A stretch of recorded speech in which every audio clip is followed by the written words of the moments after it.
Il y a quelque temps, on m'a prêté un livre qui s'appelle Satisfaire son besoin de reconnaissance.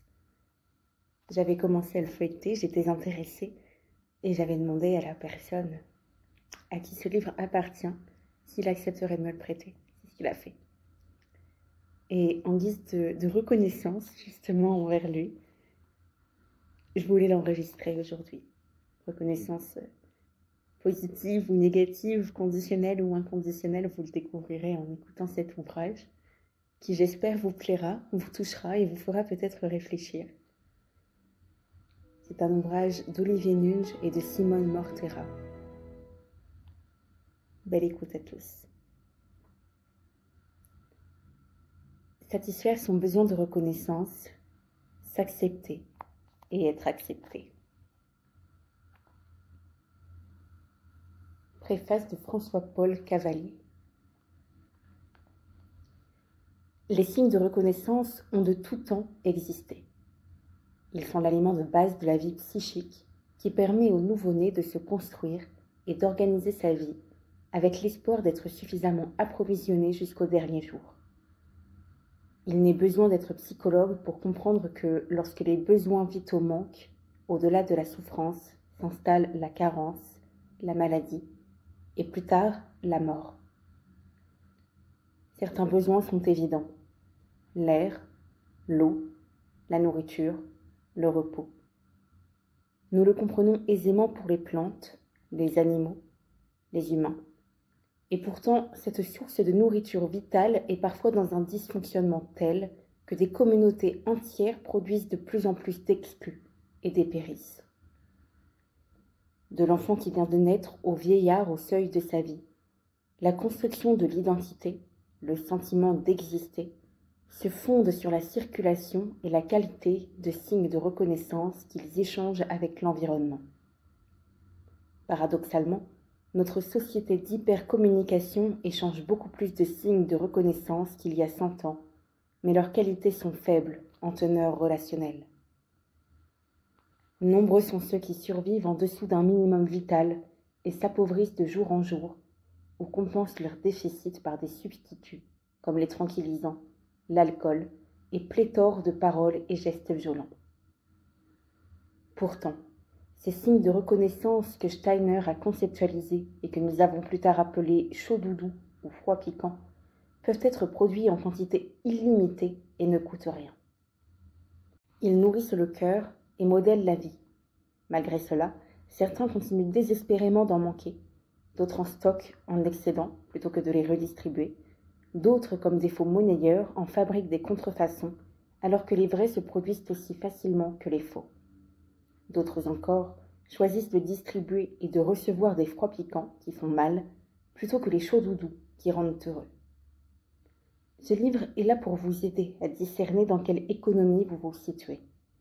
Vous pouvez choisir de mettre des vitamines dans votre vie relationnelle et participer à la production de cette richesse illimitée qui fait croître autant celui qui la dispense que celui qui la reçoit.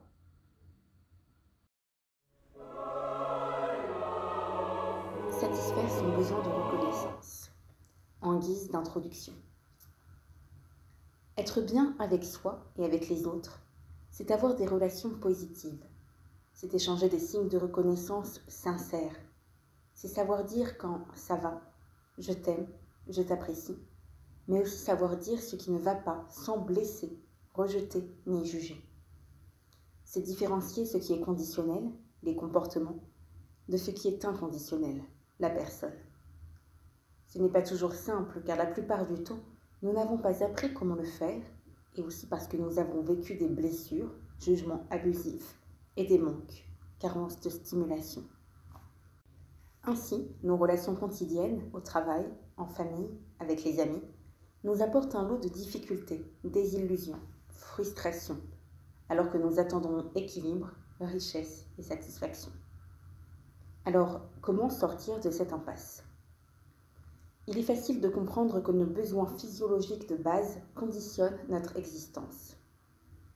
Prenons par exemple le besoin de nourriture. Nous pouvons sauter un repas, faire un jeûne et même entamer une grève de la faim. Pourtant, à une certaine phase, vont se produire des lésions irréversibles pouvant aller jusqu'à la mort. L'originalité de l'analyse transactionnelle est d'avoir repéré qu'il en est de même sur le plan psychologique. Nous avons de véritables besoins psychologiques avec la nécessité de les satisfaire si nous ne voulons pas menacer notre existence. Parmi ceux-ci, nous avons le besoin incompressible d'être reconnus, c'est-à-dire recevoir des stimulations de la part des autres pour nous sentir exister. Ce livre pratique vous propose des repères sur la façon de gérer ce besoin pour être bien avec soi et bien avec les autres. La soif d'être reconnue. Chaque personne éprouve le besoin d'être touchée, reconnue. Il s'agit d'une nécessité à la fois biologique et psychologique qu'Eric Berne appelle soif. L'activité humaine autonome étant, selon lui, orientée vers la satisfaction des besoins et des soifs authentiques. Prenons un exemple. Ça se passe dans une grande ville des États-Unis juste après la dernière guerre. L'équipe municipale doit gérer un nombre important de nourrissons orphelins ou abandonnés. Une pouponnière ultramoderne est construite, occupée par un personnel qualifié pour accueillir au mieux ces jeunes enfants. Au bout de quelques mois de fonctionnement, un constat douloureux se fait sentir, car les enfants ne vont pas bien du tout. Ils ont l'air tristes, ils pleurent beaucoup. Plus inquiétant encore, certains refusent de se nourrir et semblent se laisser mourir. Le directeur de l'établissement fait appel de toute urgence à un expert, un médecin pédopsychiatre, une personne de grande expérience des milieux institutionnels, puisqu'il s'occupe aussi de nourrissons et d'enfants vivant avec leur mère en milieu carcéral. Il faut savoir que dans les prisons américaines, on laisse plus longtemps des enfants avec leur mère que dans la plupart des autres pays. Une fois dans l'établissement, l'expert commence ses observations. Il est stupéfait par l'état de santé des enfants. Non seulement il les trouve tristes, mais il constate un retard important dans leur développement psychomoteur. Il se demande pourquoi ces enfants, placés dans de bonnes conditions sanitaires et sociales, se développent beaucoup moins bien que ceux dont ils s'occupent en milieu carcéral, c'est-à-dire dans une promiscuité et des conditions matérielles beaucoup moins favorables. Il se propose d'observer la manière dont le personnel s'occupe des enfants et constate que l'alimentation se fait à la chaîne. La nurse entre dans la chambre, donne le biberon au premier, au deuxième, au troisième, et ainsi de suite jusqu'au dernier, puis récupère le biberon du premier, du deuxième, du troisième, etc. Il en va de même pour la toilette. Les nurses s'occupent de chaque enfant avec des gestes sûrs et calculés de manière à passer le plus rapidement possible à l'enfant suivant. Le pédopsychiatre commence à comprendre que si ces enfants sont bien pris en charge sur le plan physiologique, il en est autrement sur le plan psychologique et affectif. Il compare l'attitude des nurses avec celle d'une mère standard vis-à-vis d'un nourrisson. Les gestes de la deuxième sont peut-être moins précis, moins conformes aux règles de la puériculture académique.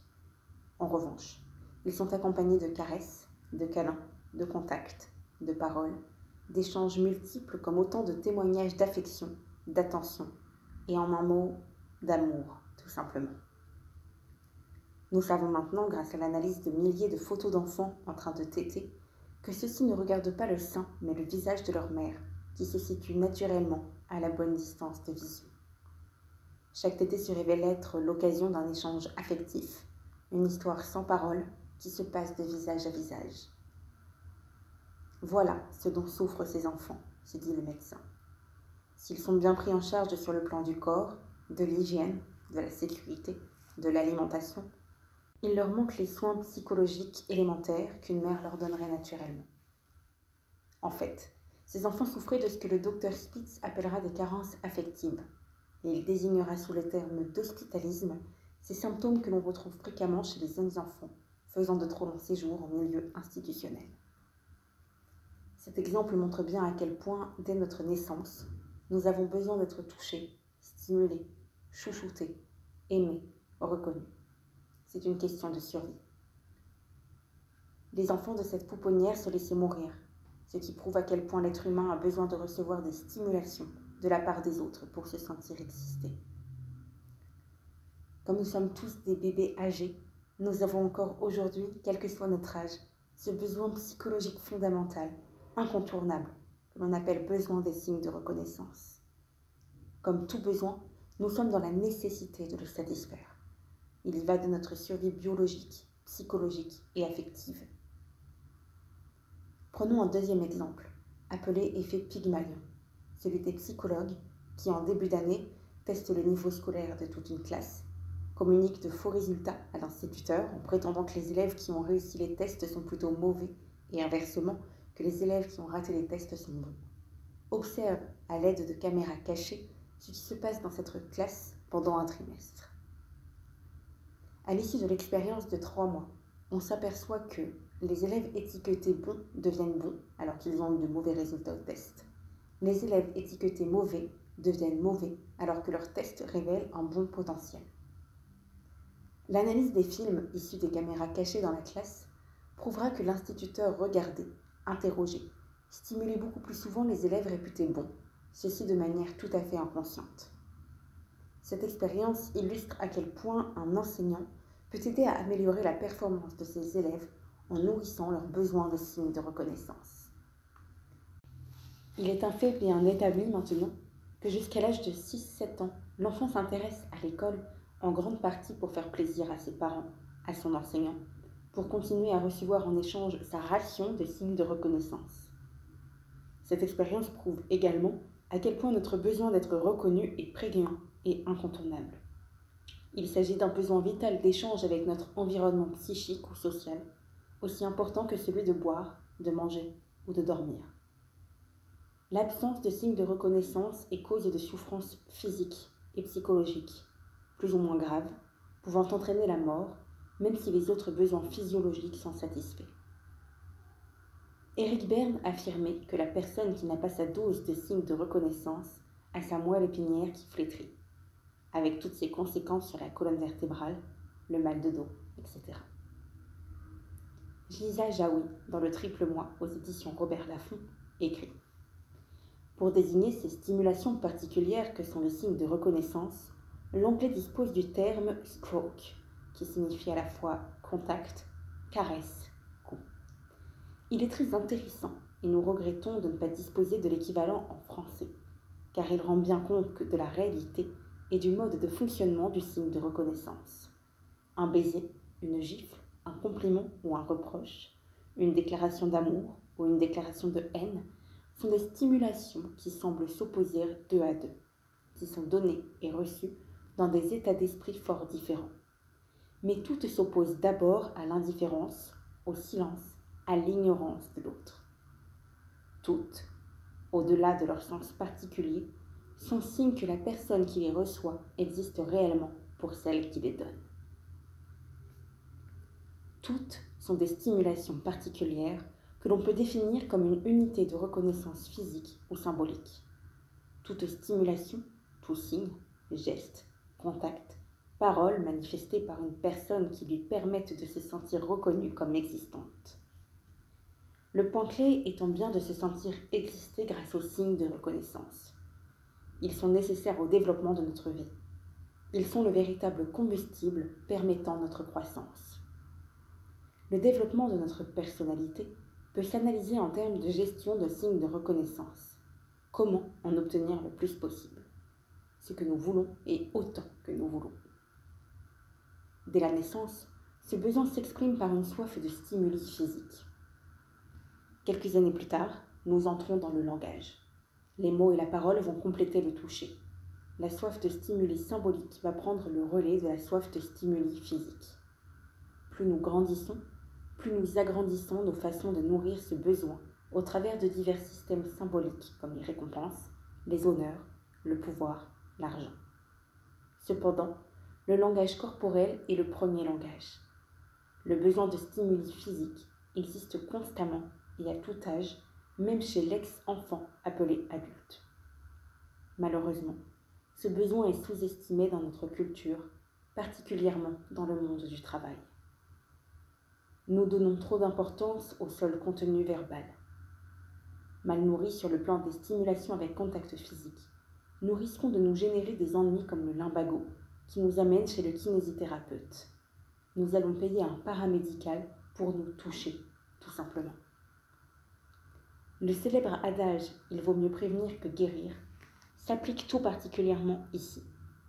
Mieux vaut nourrir son besoin de stimuli physique par des moyens adaptés à notre âge. Ce qui peut aller de la natation au sport de l'extrême en passant par l'activité sexuelle, le thé dansant ou le massage mutuel. Le plus, le moins et le néant.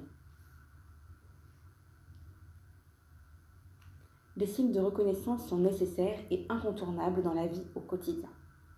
Prenons l'exemple d'une mère qui promène son enfant de 4 ans dans la ville. Elle rencontre une amie et se met à bavarder. Au bout de quelques minutes, l'enfant commence à tirer la main de sa mère. Et si cette attitude reste sans effet, il est vraisemblable que l'enfant va mettre les pieds dans une flaque d'eau ou faire ce qu'il faut pour que celle-ci se recentre sur lui, quitte à recevoir une fessée. Car du temps qu'elle échange avec son amie, il se sent en manque de stimulation. Pour un enfant de 4 ans, ce manque est très vite insupportable. Il a besoin de satisfaire ce besoin de toute urgence. Le propre d'un besoin est bien d'être actuel, comme le souligne Jacques Salomé à partir d'une anecdote personnelle. Alors qu'il conduisait sa voiture avec sa petite famille, l'un de ses enfants lui demande de s'arrêter pour boire. Il lui répond « Nous nous arrêterons dans un petit quart d'heure ». Et l'enfant de répondre « Mais papa, j'ai soif maintenant ». Nous l'avons déjà précisé, besoins physiques et besoins psychologiques se ressemblent et se complètent. Prenons un autre exemple simple. Nous traversons le désert. Malgré nos précautions, nous n'avons plus d'eau et l'oasis ne semble pas encore là. La situation devient de plus en plus critique. Nous ressentons la soif de plus en plus. Cette sensation devient tellement intolérable que nous finissons par boire nos urines parce que, même si le coup nous répugne, c'est mieux que de ne rien boire du tout.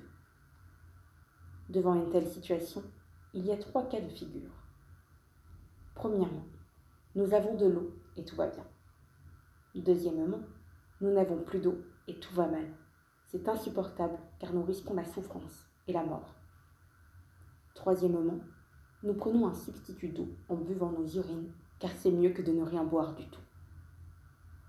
Nous pouvons appliquer le même schéma de comportement avec l'exemple de l'enfant qui se promène en ville avec sa mère.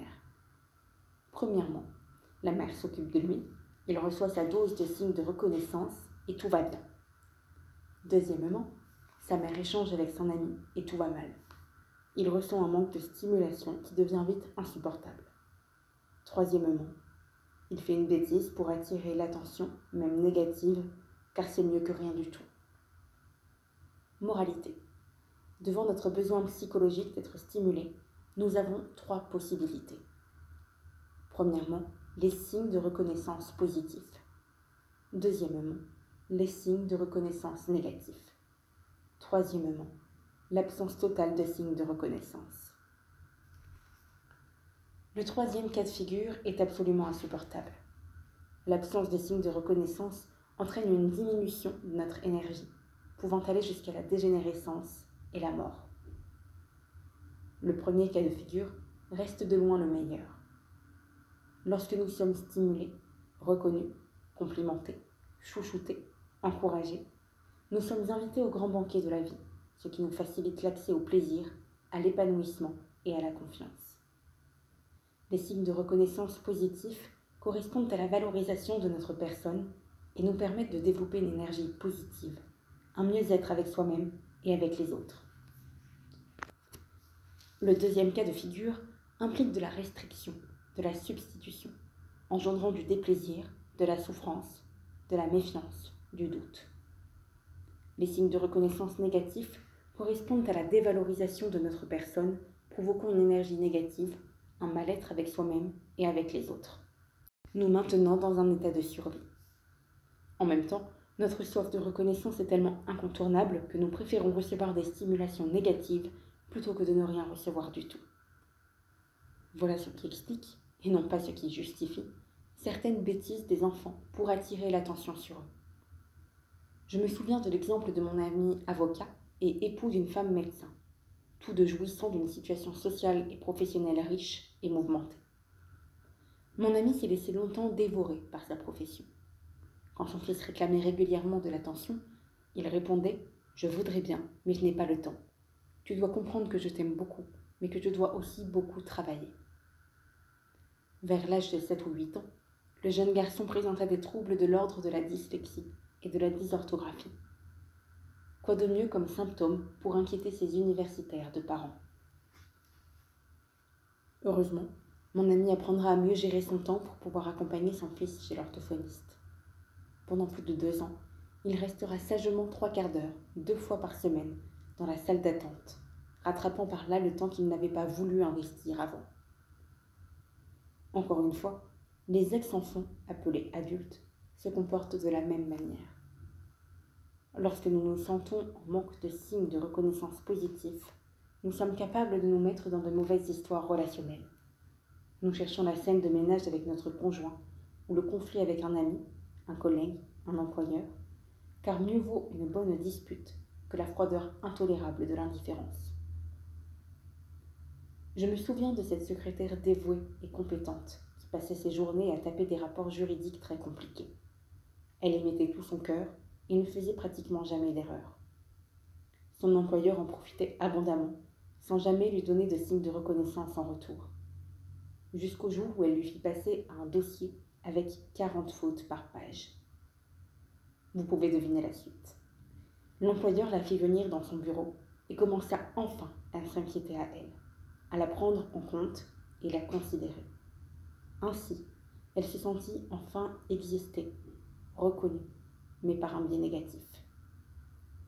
Les bêtises, les tensions, les conflits, les erreurs, l'absentéisme, les incidents, voire même les accidents dans le travail, sont souvent des signes révélateurs d'un manque de stimulation dans le milieu amical, familial ou professionnel. Faute de pouvoir nous nourrir de stimulations positives, nous recherchons des stimulations négatives de substitution. Mais, attention, danger, cela peut devenir une drogue. Nous pouvons devenir dépendants de ces substituts. Nous risquons de rechercher inlassablement des stimulations négatives avec l'avantage de savoir comment les obtenir. Je me souviens de cet ami qui venait de reprendre le collier, selon son expression, après un congé de maladie pour cause de surcharge de travail. Malgré sa dépense d'énergie, elle ne recevait que très rarement des signes de reconnaissance en échange. À son retour, quelle ne fut pas sa surprise du bon accueil de ses collègues, lui signifiant clairement qu'ils étaient contents de la voir. Il faut dire que son absence avait eu de lourdes conséquences sur l'ensemble de la bonne marche de l'entreprise. Finalement, ses collègues ne se rendaient compte de son importance que lorsqu'elle était absente. De là à l'inciter à partir plus souvent en congé de maladie, il n'y avait qu'un pas. Dans les entreprises, les dirigeants ont tout à gagner à bien gérer l'économie de stimulation. Car plus les signes de reconnaissance positifs et appropriés circuleront directement, librement, plus les personnes qui y travaillent se sentiront dans le bien-être, le confort et pourront développer leurs compétences. Dans le cas contraire, les personnes auront tendance à chercher querelle, à se mettre dans une énergie pour recevoir au moins du négatif, faute de mieux. Le conditionnel et l'inconditionnel. Une autre approche utile de ce concept de stimulation consiste à distinguer les signes de reconnaissance conditionnels et les signes de reconnaissance inconditionnels. Par exemple, à l'issue de la lecture de ce livre, vous pourriez nous envoyer un petit mot pour nous faire part de votre satisfaction quant à la clarté de notre exposé. Dans un tel cas, vous nous donneriez un signe de reconnaissance positif conditionnel, c'est-à-dire conditionné à ce que nous avons fait. A l'inverse, vous pourriez nous signifier votre insatisfaction concernant le manque de clarté de nos propos. En ce cas, vous nous donneriez un signe de reconnaissance conditionnelle négatif parce que conditionné à notre réalisation. Les signes de reconnaissance conditionnelle concernent le faire. Chaque fois que nous donnons une qualification sur quelque chose qui a été fait, nous sommes dans des signes de reconnaissance conditionnelle positifs ou négatifs.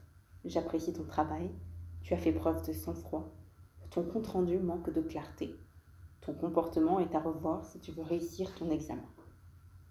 Les signes de reconnaissance inconditionnelle sont relatifs à l'être. La meilleure stimulation inconditionnelle positive que nous pouvons donner est l'amour. Dire à quelqu'un de manière authentique « Je t'aime, je suis content de ta présence, j'aime ce que tu es ». Je ne pourrai jamais, je crois, respirer sans penser à toi. Yves Duteil. A l'inverse, nous pouvons donner ou recevoir des signes de reconnaissance inconditionnelle négatifs. Famille, je vous hais. Je ne peux pas le supporter, c'est physique. Il n'y a rien de bon à attendre de toi. Nous avons besoin de signes de reconnaissance inconditionnelle positifs pour nous sentir aimés, respectés dans notre valeur, pour nous sentir exister, être en contact avec toute notre énergie, toutes nos ressources. Nous avons eu l'occasion d'illustrer notamment avec l'exemple des nourrissons carencés affectifs à quel point le manque d'amour pouvait être destructeur. Nous avons besoin de signes de reconnaissance conditionnelle positifs qui nous permettent d'ancrer et développer de la confiance en soi. Heureusement que nos parents nous ont applaudis lorsque, vers 10 ou 12 mois, nous avons fait nos premiers pas. Heureusement que tout au long de notre vie, nous avons des enseignants, des entraîneurs, des amis qui nous encouragent sur nos actions. Être bien entouré par des gens très proches nous permet d'aller plus loin. Nous avons également besoin, et cela peut vous surprendre, de signes de reconnaissance conditionnelle négatifs. Imaginez votre enfant qui revient de l'école avec un dessin plutôt raté. Son instituteur lui a mis passable et son meilleur copain lui a signifié clairement qu'il n'aimait pas. Ce n'est pas le moment de lui dire « bravo, on dirait du Picasso ». Quel que soit notre âge, notre entourage doit pouvoir nous confronter chaque fois que nous faisons quelque chose d'incorrect pour nous permettre de changer les choses qui ne vont pas. Les signes de reconnaissance négatifs appropriés nous fournissent des informations pour progresser. Les seuls signes de reconnaissance dont nous n'avons pas besoin sont les inconditionnels négatifs, car réducteurs et destructeurs. Mais il faut savoir qu'ils existent. Il y a des gens qui ne nous aiment pas et réciproquement, nous pouvons détester profondément des personnes. Régulièrement, dans notre vie familiale, sociale, professionnelle, nous sommes exposés à ce type de stimulation négative qu'il faut apprendre à repérer pour pouvoir les laisser de côté et continuer à nous affirmer.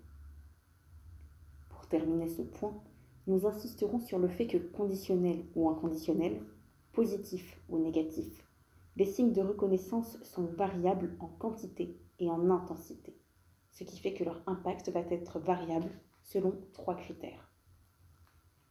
Les signes de reconnaissance ne pèsent pas tous le même poids. L'inconditionnel négatif est très destructeur, le conditionnel positif est moins intense que l'inconditionnel, le conditionnel négatif est plus pauvre en énergie que le conditionnel positif, ce qui explique qu'un individu en manque de positif va multiplier les situations négatives, source de beaucoup de souffrance. Derrière cette attitude destructive se cache un appel maladroit de signes de reconnaissance positifs et négatifs. Les signes de reconnaissance ne sont pas tous reçus avec la même intensité. Cela dépend s'ils correspondent aux besoins et aux attentes de l'autre. C'est pourquoi il faut distinguer le signe de reconnaissance lui-même, le cadre de référence, le climat perceptif et émotionnel et le sens que la personne va donner à toute stimulation en fonction de son histoire. Les signes de reconnaissance doivent être constructifs pour avoir véritablement de l'impact.